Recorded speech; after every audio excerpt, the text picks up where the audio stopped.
Well, here we are on a Monday morning. Red sofa interview with a difference. Pretty grim and overcast morning down at the base. Today's red sofa interview is going to be more of a who's behind the sliding door interview. So that I don't get too wet, I'll open the door and see who we're going to speak to today. Ta-da! And well, there she is, sports fans, Lisa Hennan, fresh from a pretty spectacular event, which we'll talk about in a moment. Morning, Lisa. Morning, Nick. Right, go on then. Who is Lisa? I'm Lisa and I'm 45 years old. I have two most amazing, beautiful daughters and a very supportive partner, Eric. Right, start with your journey then. When did you start running? I started running in 2004. It all started one New Year's Eve with my friend and I, Lisa, another Lisa. And we just said one night, that night, should we start running? So New Year's Day we set off and we started running. And we couldn't even run lamppost to lamppost. And everyone would say, you'll never keep it up, been a New Year's resolution and that you'll never keep this up. And that's always stuck in our heads. And we then, later that year, we did Race for Life. And from there on, we thought, well, let's get bigger. So we did 10K, then a half marathon, and we went from there. Yeah, it's been a pretty spectacular journey since that time. So something prompted you to become a run leader. Why did you become a run leader? Myself and Lisa, we both did the run leader course, and we thought it'd be really great to inspire others. And I think you certainly have. Yeah. And to show and share our experience, really, as we weren't very good ourselves, and then we went on. And do you think you've done that? I think so, yeah.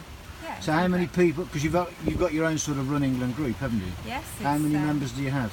We have about 15 members. It's only a small group, called Lisa's Silent Runners, and they're a fantastic little group. And if people wanted to join Lisa's Silent Runners, how would they do that? I have a Facebook page, or they could just contact me personally, and then. Okay, or they could come through us and we'll put them in touch with you. Yeah, absolutely. All right. Well, you do lots of stuff. You organise lots of events yourself. You take part in lots of multidiscipline type events, such as duathlons, aquathons. You've done a half Ironman. Do you want to tell me a little bit about that? Because that must have been spectacular. Yes, I did.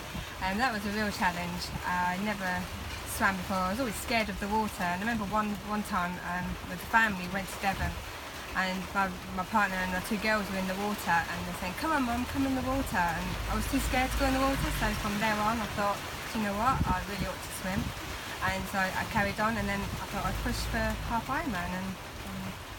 Was that emotional? It was very emotional. It was a Staffordshire half Ironman, and I really could not believe it when I that finished. I mean, that's the sort of thing. That's the sort of thing that would inspire people like me.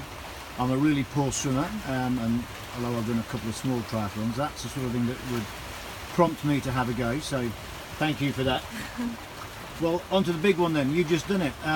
For those that don't know who you are or what you've done, I think the clue's hanging around your neck, and we'll just pan around here. Oh, that's brilliant, look at that. So the clues are there, sports fans. 100 marathons completed yesterday. Where was that at?